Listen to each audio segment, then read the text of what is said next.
Hi hello Paras ಕಿಚನ್ಗೆ ಸ್ವಾಗತ. ಇವತ್ತಿನ recipe ಜೋಳದ ರೊಟ್ಟಿ. ಜೋಳದ ರೊಟ್ಟಿ ಮಾಡೋಕ್ಕೆ ಮೊದಲನೇದಾಗಿ ನಾನು ನೀರು ಕಾಯಿಸೋಕೆ ಇಟ್ಕೊಂಡಿದ್ದೀನಿ.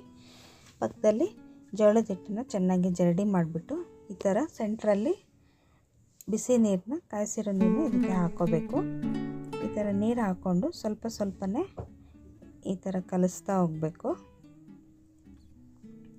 ತುಂಬ ಬಿಸಿ ಇರುತ್ತೆ, ಸೊ ಕೈಯಲ್ಲಿ ಕಲಸೋಕೆ ಹೋಗಬೇಡಿ. ಈ ಥರ ಸ್ಪೂನಲ್ಲಿ ಸ್ವಲ್ಪ ಕಲಿಸ್ಕೊಂಡು ಸ್ವಲ್ಪ ತಣ್ಣಗೆ ಬಿಡೋಣ.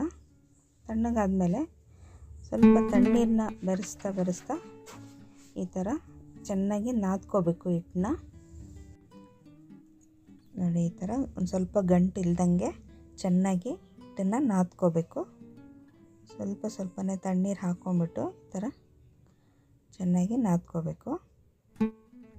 ಈಗ ಚಿಕ್ಕ ಚಿಕ್ಕ ಉಂಡೆ ಮಾಡಿಬಿಟ್ಟು ಕೆಳಗಡೆ ಜೋಳದ ಹಿಟ್ಟನ್ನು ಹಾಕ್ಕೊಂಡು ಈ ಥರ ಫಸ್ಟು ಕೈಯಲ್ಲೇ ನೀವು ತಟ್ಟಬೇಕು.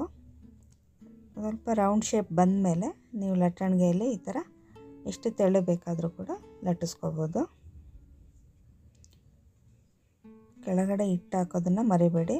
ಹಿಟ್ಟು ಹಾಕಿಲ್ಲ ಅಂದರೆ ನೀವು ರೊಟ್ಟಿ ಕಲ್ಲಿಗೆ ಅಂಟ್ಕೊಂಡ್ಬಿಡುತ್ತೆ. ಕೈಗೆ ಸ್ವಲ್ಪ ನೀರು ಹಚ್ಕೊಂಡ್ಬಿಟ್ಟು ಈ ಥರ ತಟ್ಟಿಬಿಟ್ಟು ನೋಡಿ, ಹೆಂಚು ಕಾದಿದೆ. ಹಿಟ್ಟು ಮೇಲೆ ಬರೋ ಥರ ನೋಡ್ಕೊಂಡ್ಬಿಟ್ಟು ಹಾಕಿ ಒಂದು ಬೌಲಲ್ಲಿ ನೀರು ಇಟ್ಕೊಂಡು ಅದನ್ನು ಒಂದು ಕಾಟನ್ ಬಟ್ಟೆಯಲ್ಲಿ ಈ ಥರ ನೀರು ಹಚ್ಚಬೇಕು. ಹಚ್ಬಿಟ್ಟು ಈ ಥರ ಸ್ವಲ್ಪ ಡ್ರೈ ಆದಮೇಲೆ ಈ ಥರ ತಿರುಗಿಸ್ಬಿಟ್ಟು ಎರಡು ಕಡೆ ರೊಟ್ಟಿನ ಚೆನ್ನಾಗಿ ಬೇಯಿಸ್ಬೇಕು. ಈ ಥರ ಒಂದು ಬಟ್ಟೆಯಿಂದ ಒತ್ತಿಬಿಟ್ಟು ಬೇಯಿಸಿದರೆ ನಿಮಗೆ ರೊಟ್ಟಿ ಸಾಫ್ಟಾಗಿ ಬರುತ್ತೆ. ನೋಡಿ, ರೊಟ್ಟಿ ರೆಡಿಯಾಗಿದೆ. ನಿಮ್ಮ ಮನೇಲೂ ಮಾಡಿ ಹೇಗಿದೆ ಅಂತ ನನಗೆ ಕಮೆಂಟ್ ಮಾಡಿ ತಿಳಿಸಿ. Thank you.